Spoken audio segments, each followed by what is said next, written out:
ओम शांति। मुरली है 20 सितंबर 2023। बाप दादा के मधुर महावाक्य। मीठे बच्चे, तुम्हें पुरुषार्थ कर एयर कंडीशन की टिकट खरीदनी है। तुम्हें पुरुषार्थ कर एयर कंडीशन की टिकट खरीदनी है।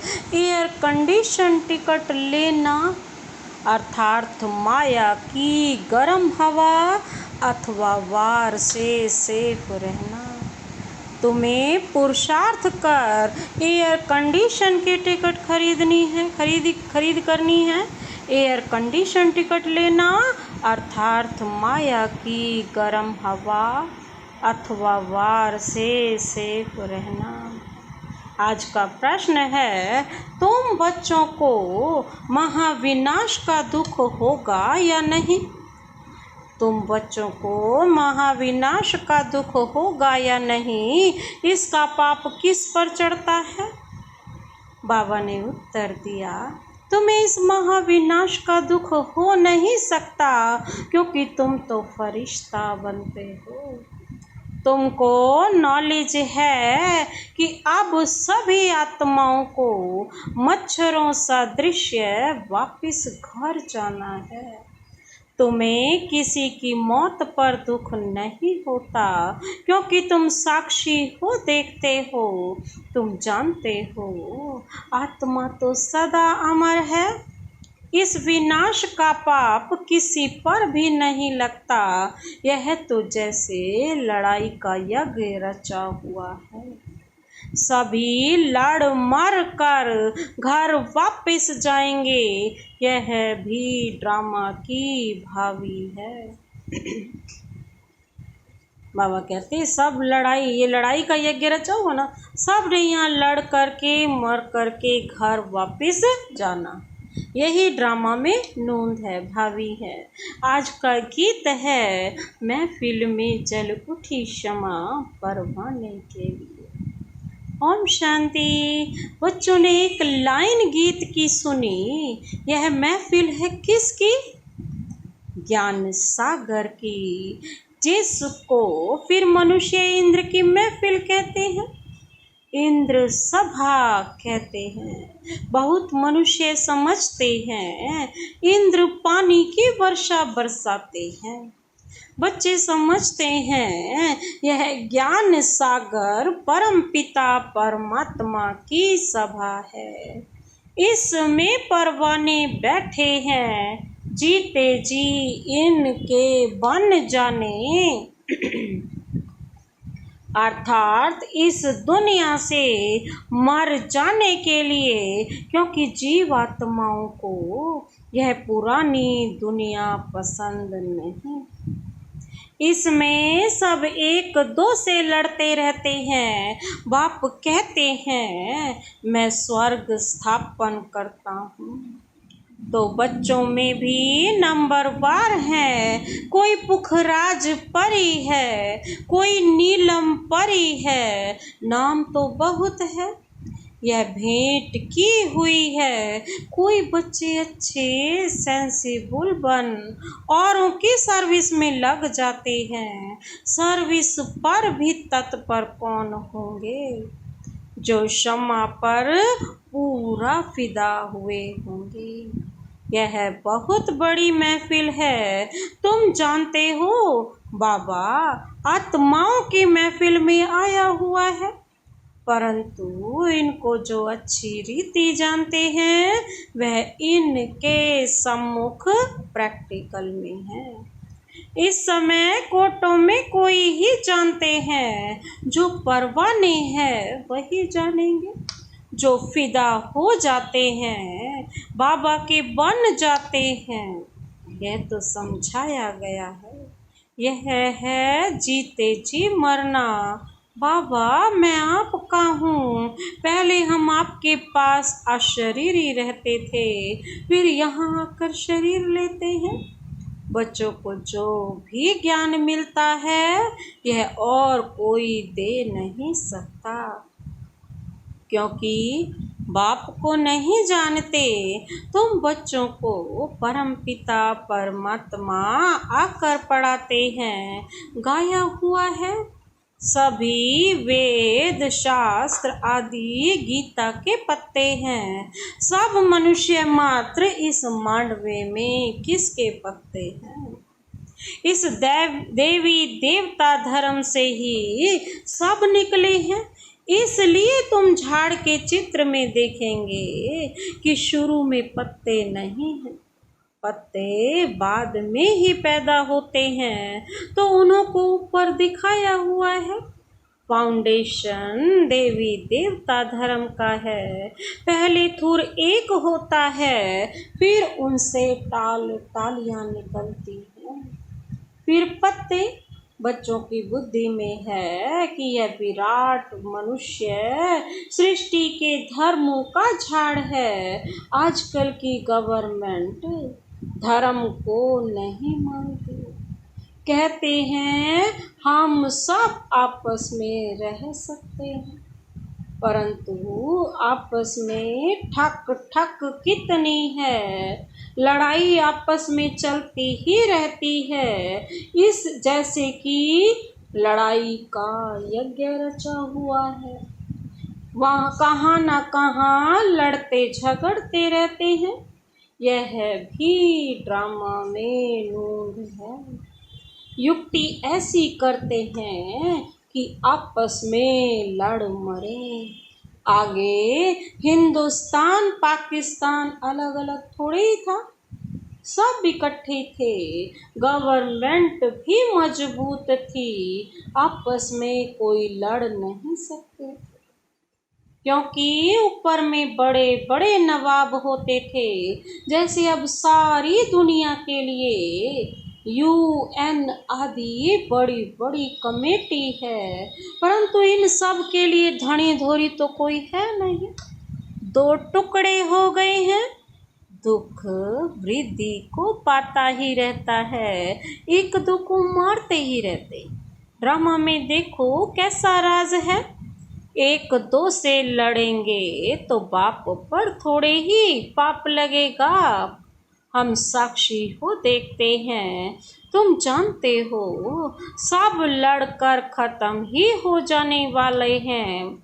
कोई बड़ा आदमी मर जाता है तो 8-10 रोज उसके लिए थोड़ा बहुत कार्यक्रम चलता है, हॉलीडे आदि करते हैं। तुम्हारे लिए तो कुछ नहीं है। बाबा कहते तुम तो फरिश्ता बन रहे हो ना, इस दुनिया में रहते हुए सर्व से रिश्ते तोड़ करके एक बाप के साथ जोड़। तुमको विनाश का भी दुख नहीं होता है। अब तो मच्छरों सदृश मरेंगे, फिर कौन किसको देखेंगे? यह राज तुम बच्चे ही जानते हो। नई दुनिया में रहने वाले तो बहुत फर्स्ट क्लास चाहिए। यहाँ कोई मरे तो तुमको थोड़े ही दुख होगा। तुम तो साक्षी हो, देखते हो, इसने जाकर दूसरा शरीर लिया अपना पार्ट बजाने के लिए। तुम्हारे में भी सब निश्चय बुद्धि नहीं। गृहस्थ व्यवहार में रहते पांव से चोटी तक अब खुशी का पारा चढ़ रहा है। फिर कोई का काम, कोई का कम, कोई का जास्ती, कोई को फिर पाई का भी नहीं चढ़ता नशा। जैसे आटे में नमक, उनको फीका ही कहेंगे। मालूम पड़ता है कि किन्हों को नारायणी नशा चढ़ता है। माता पिता की सर्विस करते हैं, ऐसे नहीं। गृहस्थ व्यवहार में रह सर्विस नहीं कर सकते, वह तो और ही जास्ती सर्विस करेंगे, और ही जास्ती माँ बाप का नाम भी बाला करते हैं। गृहस्थ व्यवहार में रहकर कमल फूल समान अचल अडोल बनकर फिर औरों को भी बनाते हैं, तो उन्हों की महिमा जास्ती है। तुम तो शुरुआत में निकल पड़े। ये वह भी ड्रामा। भट्टी बननी थी, उसमें से भी कोई कच्ची ईंट निकली, कोई पक्की भी निकली। ICS के इम्तिहान में सब थोड़े ही पास होते हैं, क्योंकि गवर्नमेंट को बहुत पगार देना पड़ता है। यहाँ भी ऐसे हैं, बड़ी जायदाद देनी पड़ती है, मुख्य 8 पास होते हैं। फिर 108 की माला बनती है, पुरुषार्थ कर ऊंच पद पाना है, रिजर्व कराया जाता है ना। First class air condition, air condition में कभी गर्म हवा नहीं लगेगी। तुमको कोई भी इस दुनिया की गर्म हवा अर्थात माया का वार ना लगे। इतना मजबूत होना चाहिए। 8 तो बिल्कुल फर्स्ट क्लास है, जो संपूर्ण है, एकदम बाप के समान है।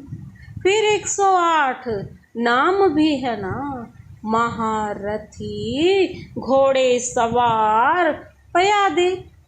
हर एक समझ सकते हैं कि हम कौन सी टिकट खरीद कर रहे हैं। हर एक को टिकट लेनी है। पुरुष को अपनी, स्त्री को अपनी टिकट लेनी है। स्त्री को चांस जास्ती है, क्योंकि पुरुष जो करते हैं तो उसका आधा हिस्सा स्त्री को मिल जाता है। स्त्री जो सौदा करती है वह कुछ भी देती है तो उसका हिस्सा पति को नहीं मिलता है, क्योंकि पुरुष तो रचयिता है, पैसे उनके हाथ में रहते हैं। वह जो करेगा उसका हिस्सा स्त्री को मिल जाता है। स्वर्ग में तो दोनों मालिक रहते हैं। बच्चा एक होता है, वर्षा भी वह पाता है, कन्या भी अपना हिस्सा कायदे अनुसार ले लेती है।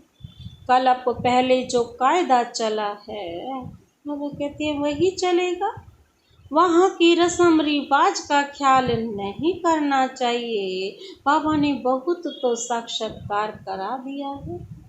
कैसे राजधानी ट्रांसफ़र होती है, यहाँ ट्रांसफ़र होती है तो ब्राह्मण गुरुओं आदि को बुलाया जाता है।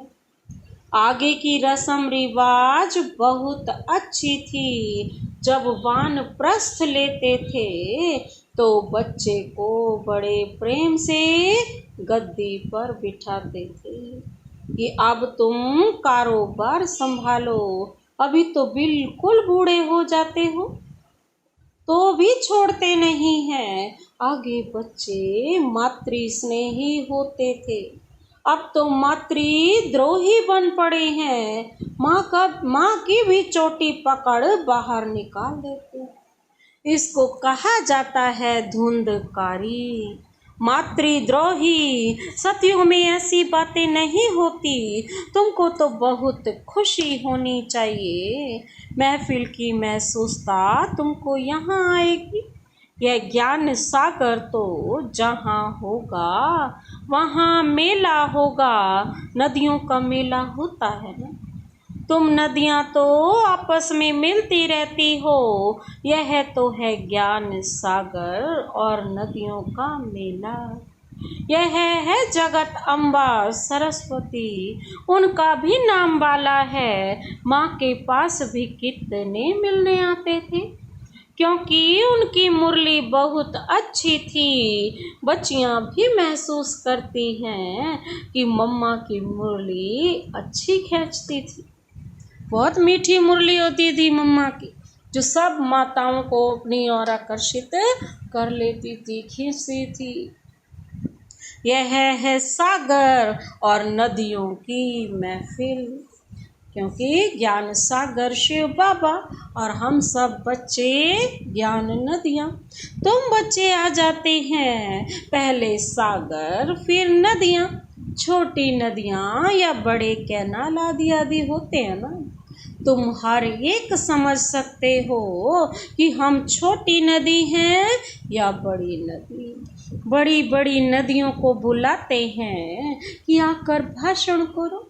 तो जरूर वह तीखे हैं ना। मम्मा को कितना बुलाते थे, शिव बाबा का मिला हुआ खजाना आकर दो। तुम बच्चियां जाकर ज्ञान रत्नों का दान करते हो। ज्ञान का एक एक वर्षंश लाखों रुपयों का है। शास्त्रों में कोई ज्ञान के वर्षंश नहीं है। अगर होते तो भारत बहुत साहूकार होता। तुमको तो रतन मिलते हैं जिनसे तुम 21 जन्म के लिए साहूकार बनते हो। अभी संगम युग पर तुम सबसे ऊंचे हो, फिर सतयुग त्रेता में तुम्हारी डिग्री कम हो जाती है। अब तुम ईश्वरीय दरबार में बैठे हो। तुम जानते हो बाबा 21 जन्मों का वर्षा देने वाला है। उनको ही सब याद करते हैं, दूसरे सब दुख देने वाले हैं। दुख देने वाली चीज को हमेशा भूला जाता है। हे बाबा, हमारी तो आप हो, कोई ना दूसरा। परंतु श्री कृष्ण का नाम सुना है तो उनको ही याद करते हैं। तुम श्री कृष्ण की राजधानी में थे। बाप इस कंसपुरी को कृष्णपुरी बना देते हैं। आसुरी पुरी से फिर दैवी पुरी बन जाएगी। फिर दिखाया है कि असुरों और देवताओं की लड़ाई लगी। देवताओं की जीत हुई। देवताएं रहते हैं स्वर्ग में। वास्तव में तुम्हारी लड़ाई है 5 विकारों से। अभी रामायण की बड़ी धुनी लगेगी, क्योंकि दशहरा आता है, गवर्नमेंट भी मनाती है, रामलीला करते हैं। परंतु यह जानते नहीं कि रावण क्या चीज है, ये किसी को नहीं पता। कई बच्चे कहते हैं निष्ठा में बिठाओ। वास्तव में याद तो चलते फिरते करना है, परंतु जो सारे दिन में याद नहीं करते उनको बिठाया जाता है कि यहाँ बैठने से कुछ ना कुछ तो याद करे।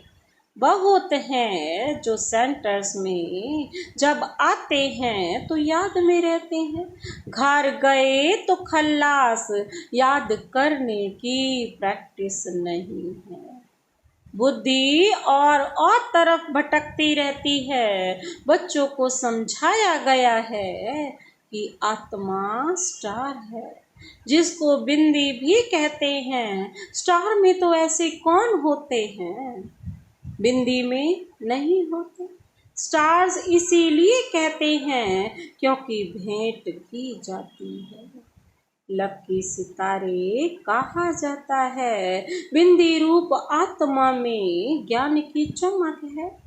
आत्मा बिंदी में सारा पार्ट है। बाप कहते हैं मुझ बिंदी में यह पार्ट है जो मैं भक्ति में बजाता आया हूँ। तुम बच्चों का सबसे जास्ती पार्ट है, क्योंकि तुम ऑल राउंड चक्र लगाते हो। तो चक्रवर्ती राजा भी तुम बनेंगे। दुख हो चाहे सुख हो, तुम ही पाते हो। मेरा पार्ट तुम्हारे जितना नहीं है। मैं वानप्रस्थ में चला जाता हूँ, शिव बाबा कहते हैं। फिर भक्ति मार्ग में मेरी सर्विस शुरू होती है। आधा कल्प तो मैं वानप्रस्थ में रहता हूँ। याद भी करते हैं ना ड्रामानुसार। जिस जिस देवता की पूजा करते हैं, साक्षात्कार भी फिर भी मैं कराता हूँ। यह ड्रामा में मेरा पार्ट है। वह समझते हैं हमको इनसे साक्षात्कार होता है, इनमें भी भगवान है। समझते हैं गणेश से साक्षात्कार हुआ तो गणेश में भी परमात्मा है। इससे ही सर्वव्यापी का ज्ञान उठा लिया है। और तुम सब बच्चे कहते हो हम सब बाबा को याद करते हैं, अर्थात सब में बाबा की याद है, तो इससे भी सर्वव्यापी समझ लेते हैं। बाप कहते हैं मेरी याद में भी सब नंबर पर पुरुषार्थ अनुसार रहते हैं। बाबा कहते हैं मेरी याद भी नंबर बार है, सबको एक जैसी नहीं है। जितना जो याद करेंगे बाबा कहते उतना भी कर्म विनाश होंगे। बाकी आत्मा तो हर एक में अपनी अपनी व्यापक है। मैं कोई बच्चे में भी प्रवेश कर किसका भी कल्याण कर सकता हूँ। बाबा कहते हैं मैं तो किसी बच्चे में भी प्रवेश कर सकता हूँ, परंतु उन्होंने फिर उल्टा अर्थ कर दिया है। ड्रामा में वह विनोद है। ड्रामा अनुसार बाबा कहते सबको पार्ट मिला हुआ है। यह शास्त्र आदि बनाने का भी ड्रामा में पार्ट है। बनाएंगे वही जिन्होंने आगे बनाए थे। गीता सुनाते हैं फिर कल्प बाद ऐसे ही सुनाएंगे। तो अब बच्चों की महफिल में बाप बैठे हैं। जो मुझे जानते हैं मैं उन्हों के बीच में ही शोभता हूँ। बाकी जो जानते ही नहीं उस महफिल में बैठ क्या करेंगे। तुम भाषण आदि करते हो तो बहुत आते हैं, उनकी क्षमा के साथ महफिल नहीं कहेंगे। क्षमा के साथ महफिल तो यहाँ है। कोई फिदा होते हैं फिर और तरफ बुद्धि योग चला जाता है। जब तक संपूर्ण बने बुद्धि जाती है कर्मातीत अवस्था। संपूर्ण निर्विकारी अवस्था अभी नहीं कह सकते, वह अंत में होगी। फिर यह पुराना शरीर छूट जाएगा। यह पुरानी खाल है। आत्मा इस पुरानी कर्मेंद्रियों से काम लेती है। अच्छा, मीठे मीठे सिक्के लधे बच्चों प्रति माता पिता बाप दादा का याद प्यार और गुड मॉर्निंग। रूहानी बाप की रूहानी बच्चों को नमस्ते। हम रूहानी बच्चों की रूहानी बाप दादा को नमस्ते नमस्ते, गुड मॉर्निंग। शुक्रिया बाबा, शुक्रिया। धारणा के लिए मुख्य सार है। पहला पॉइंट है शिव बाबा से मिला हुआ खजाना सभी को बांटना है। अविनाशी ज्ञान रत्नों का दान करके 21 जन्मों के लिए साहूकार बनना है। शिव बाबा से मिला हुआ खजाना सभी को बांटना है। अविनाशी ज्ञान रत्नों का दान करके 21 जन्मों के लिए साहूकार बनना है। आज का दूसरा पॉइंट है अपनी अवस्था अचल अडोल बनानी है। ग्रस्त व्यवहार में रहते भी कमल फूल समान बन बाप का नाम वाला करना है। सर्विस में तत्पर रहना है। अपनी अवस्था अचल अडोल बनानी है। ग्रस्त व्यवहार में रहते भी कमल फूल समान बन बाप का नाम वाला करना है। सर्विस में तत्पर रहना है। आज का वरदान है संगम युग के इस नए युग में हर सेकंड नवीनता का अनुभव करने वाले फास्ट पुरुषार्थी भव। संगम युग के इस नए युग में हर सेकंड नवीनता का अनुभव करने वाले फास्ट पुरुषार्थी भव। बाबा कहते हैं संगम युग क्या है? नया युग है। इसमें हर सेकंड में तुमने नवीनता लानी है और जब नवीनता का अनुभव करेंगे तो फास्ट पुरुषार्थी बन जाएंगे। स्पष्टीकरण है संगम युग पर सब कुछ नया हो जाता है, इसीलिए इसे क्या कहा जाता है? नया युग कहते हैं। यहाँ उठना भी नया, बोलना भी नया, चलना भी नया। नया अर्थात अलौकिक। स्मृति में भी नवीनता आ गई, बातें भी नई, मिलना भी नया, देखना भी नया। देखेंगे तो आत्मा, आत्मा को देखेंगे, शरीर को नहीं। भाई भाई की दृष्टि से संपर्क में आएंगे, दैहिक संबंध से नहीं। ऐसे हर सेकंड अपने में नवीनता का अनुभव करना। जो एक सेकंड पहले अवस्था थी वह दूसरे सेकंड नहीं, उससे आगे हो, इसको ही फास्ट पुरुषार्थी कहा जाता है। आज का स्लोगन है, परमात्म प्यार द्वारा जीवन में सदा अतीन्द्रिय सुख व आनंद की अनुभूति करना ही सहज योग है। परमात्म प्यार द्वारा जीवन में सदा अतीन्द्रिय सुख व आनंद की अनुभूति करना ही सहज योग है। अच्छा, ओम शांति।